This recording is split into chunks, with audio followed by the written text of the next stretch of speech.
In this video, I will show you how to host a website on Netlify with a custom domain, and I will guide you through the complete step-by-step process from deployment to connecting your domain. I have already imported my GitHub project, and if we scroll down, you can see the project here, which is a to-do list application. Now, click on the application to open it. By default, Netlify assigns a subdomain to your project, so if we click on that subdomain, you can see the live version of the app, and it is working properly. Now, what we want to do is connect our own custom domain to this project. Once you are inside your app dashboard, go to Domain Management, and here you will see the option to add a domain. Click on Add Domain, and now you need to use a domain that you own.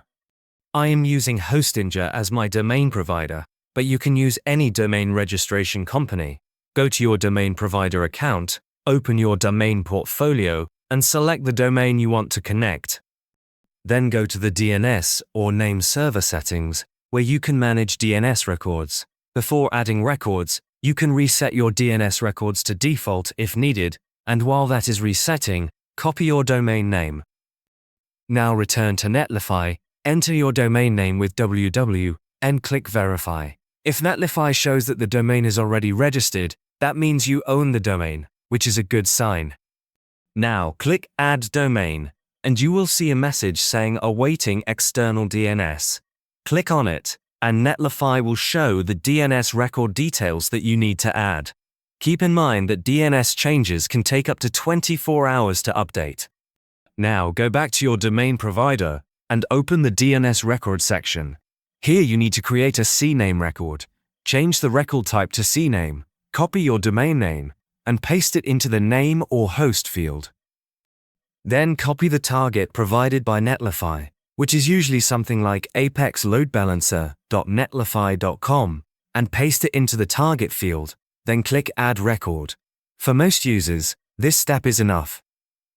However, if your domain provider does not support alias, ANAME, or flattened CNAME records, you may need to create a fallback A record pointing to the IP address provided by Netlify. This is only a backup step, so only add it if the CNAME record cannot be created. Once you have added the required record, return to Netlify and refresh the page. Netlify may recommend setting the www version of your domain as the primary domain, so click Options and set it as primary. After this, Netlify will start provisioning the SSL certificate for secure HTTPS access, and you may need to wait until this process completes. Once everything updates, the domain status should turn green. Now, if you open your domain and see a connection not private warning, do not worry, because the SSL certificate might still be generating, and DNS propagation might still be in progress. This process can take up to 48 hours.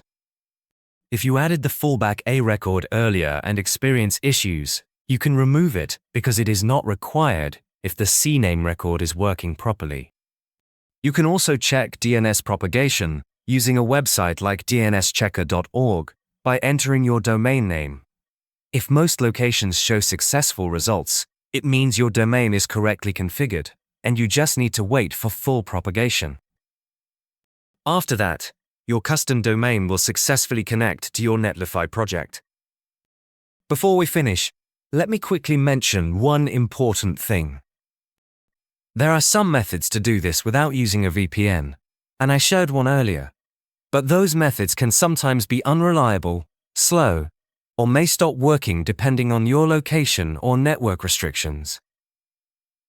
A much easier and safer option is using a trusted VPN like NordVPN. It helps you access services smoothly, keeps your connection secure, and protects your privacy while working online.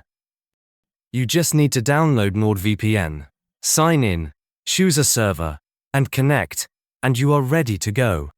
It is also completely risk-free, because NordVPN offers a money-back guarantee.